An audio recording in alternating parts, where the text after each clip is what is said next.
What if I told you that mental health struggles don't give anyone a free pass to treat people badly? Let's talk about it.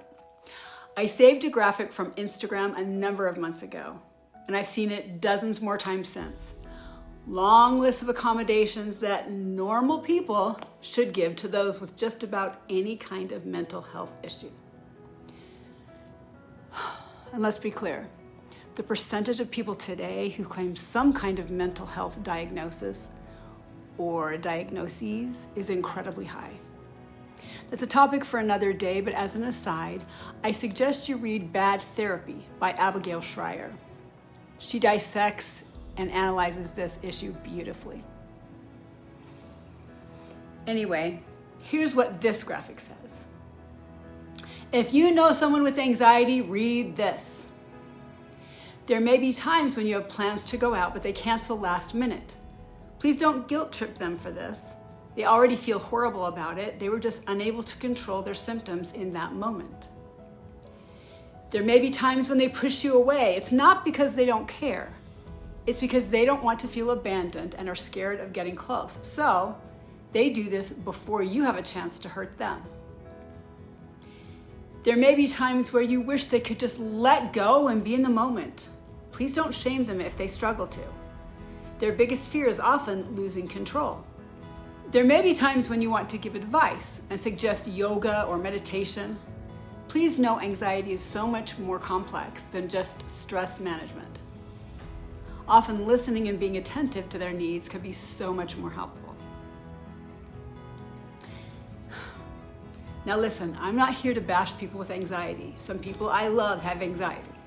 It can be debilitating. But here's the problem. Lists like this put all the responsibility on the other person, the one on the receiving end. And that's not healthy. If one person says, I have anxiety, suddenly the other person's needs, feelings, and even their mental health don't matter at all. They're just expected to tolerate mistreatment. If you get stood up, ignored, or pushed away, you just have to understand. That's not fair, and it's certainly not a good relationship. Here's the truth.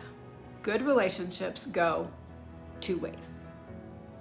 If every interaction leaves one person drained, abandoned, walking on eggshells, it's not compassion. That's exploitation or manipulation, or just plain old lack of consideration. Yes, give grace. Yes, be kind. But it's not your job to accept repeated hurtful behavior just because someone else says they're struggling. That expectation leads to resentment, and resentment kills relationships very quickly. Let me give you a metaphor. Imagine you have a friend who constantly bumps into you because they're carrying a giant box. And every time they hit you, they say, sorry, I can't help it, the box is too heavy. At first, you're understanding. You make room, you step aside. But if every time you see them, you get shoved into a wall, eventually you're going to stop walking down that hall. You're going to start to avoid them. Because no matter how real their burden might be, you still get hurt every time. That's what happens when mental health becomes a blank check for poor behavior. And here's another uncomfortable truth. We are constantly told not to stigmatize mental health. Again, yes, be kind and considerate. That should be a given. But at this point, the stigma around anxiety doesn't usually come from people being mean about mental health. Largely, it comes directly as a response to the otherwise socially inappropriate behavior that is excused. If someone repeatedly cancels, pushes away, or demands endless emotional accommodation, other people notice. They're not stupid. They back off. And that's understandable. These days, the stigma is rarely that the person struggling is evil or horrible or just completely crazy. It's that the person is unpredictable, unreliable, easily takes offense, it's hard to have a relationship with, because those are the behaviors they have exhibited, usually over and over and over again. So what's the answer? We need both sides. The person with anxiety needs to take responsibility for their own behavior, work through their issues, and communicate honestly with other people. The friend, spouse, or family member can be supportive, but also have boundaries. And I hate to use that word because it's misused all the time, but by boundaries, I mean the only rational type of boundaries we can really have. We cannot force other people to do anything, but we can create guidelines for our own behavior, because supportive does not mean doormat. If you're struggling with anxiety or any other mental issue, please hear me. You deserve compassion, help, healing.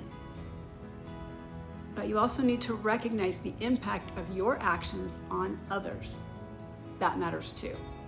And if you're on the receiving end, you're allowed to say, I love you, I care about you, I want to help you, but I can't keep being mistreated. That's not cruel. That's healthy. At the end of the day, relationships can't survive on one person's terms. Mutual respect, mutual effort, that's what keeps connections alive and positive. So next time you see a list like this, remember, grace is good, but rational boundaries are better. And both can be dished out with love. If this gave you something to think about, please comment below.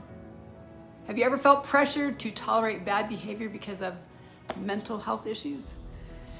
I would love to hear your stories. And don't forget, hit subscribe so you don't miss the next conversation. Now keep on thriving in midlife without the crisis.